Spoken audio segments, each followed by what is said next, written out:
یہ ہے کائرو، جو کہ نہ صرف مصر کا دارالحکومت بلکہ پورے ملک کا معاشی اور مالیاتی مرکز بھی ہے۔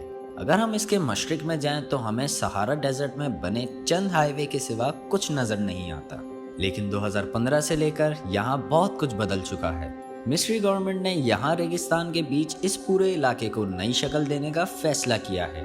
یہاں نہ صرف نیا دارالحکومت بن رہا ہے بلکہ دنیا کے مقابلے میں آنے کے لیے افریقی براعظم کی سب سے اونچی عمارت بھی بنائی جا رہی ہے، جس کو آئیکونک ٹاور کا نام دیا گیا ہے۔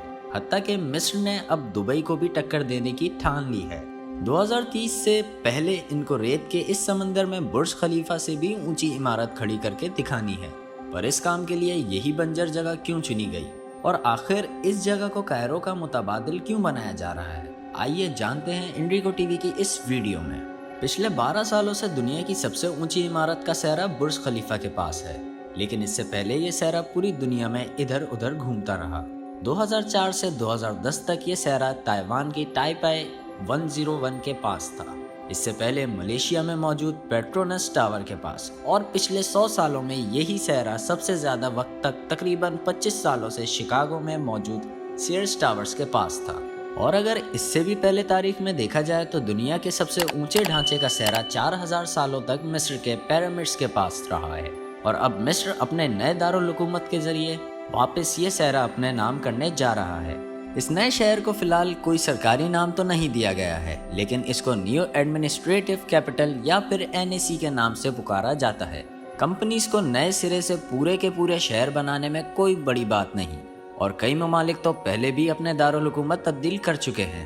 2024 میں انڈونیشیا اپنے نئے دارالحکومت نوسنٹارا کو جکرتا کے متبدل بنانے والا ہے، کیونکہ جکرتا دن بدن ڈوب رہا ہے۔ دوسری طرف ساؤتھ کوریا بڑھتی ہوئی سطح سمندر کو دیکھتے ہوئے ایک پوری فلوٹنگ سٹی بنا رہا ہے۔ لیکن مصر کے NAC کو بنانے کے پیچھے کئی وجوہات ہیں، جن میں سب سے بڑا ٹریفک کا مسئلہ ہے۔ کائرو کو دنیا کی سب سے زیادہ بھیڑ بھاڑ والے شہروں میں شمار کیا جاتا ہے۔ گوگل لائف سٹی ڈیٹا میں دیکھا جائے تو صبح کے وقت یہاں کی 90% سڑکوں پر بھی آپ کو ٹریفک جام ملے گا۔ اب ایسا ہونے کی وجہ کیا ہے؟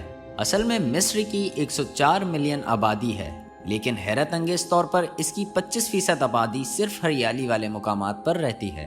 ظاہر ہے وہ اور جائیں بھی کہاں؟ دنیا کا دستور ہے کہ آبادی صرف وہیں ہوتی ہے جہاں پانی ہوتا ہے۔ مصر کا 90% حصہ بے جان صحرا اور ریگستان سے گھرا ہوا ہے، جہاں پانی کا نام و نشان بھی نہیں ملتا۔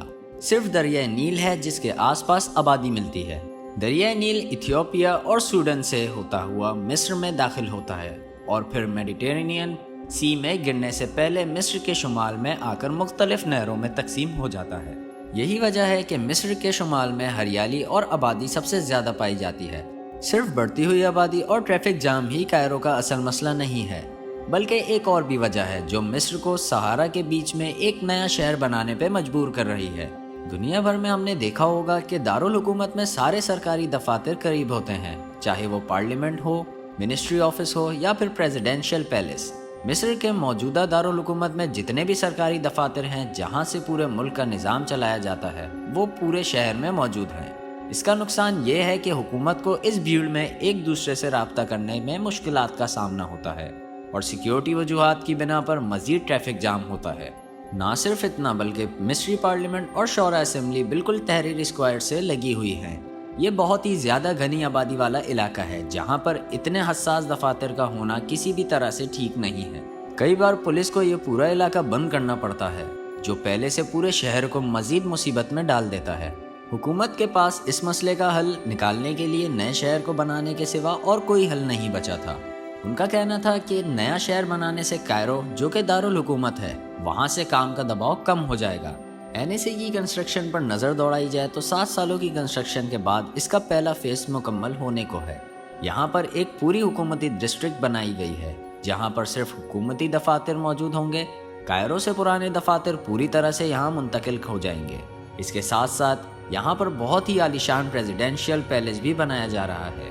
حکومتی ڈسٹرکٹ کے علاوہ یہاں الٹرا لگژری ریزیڈینشیل زون بھی اس دارالحکومت کا حصہ ہوں گے۔ 90,000 نشستوں پر مشتمل اسٹیڈیم، 40,000 کمروں پر مشتمل ہوٹل اور ایک تھیم پارک بھی بنایا جا رہا ہے جو ڈزنی لینڈ سے 4 گنا زیادہ بڑا ہوگا۔ اس کے ساتھ ساتھ solar energy farms, electric railway system,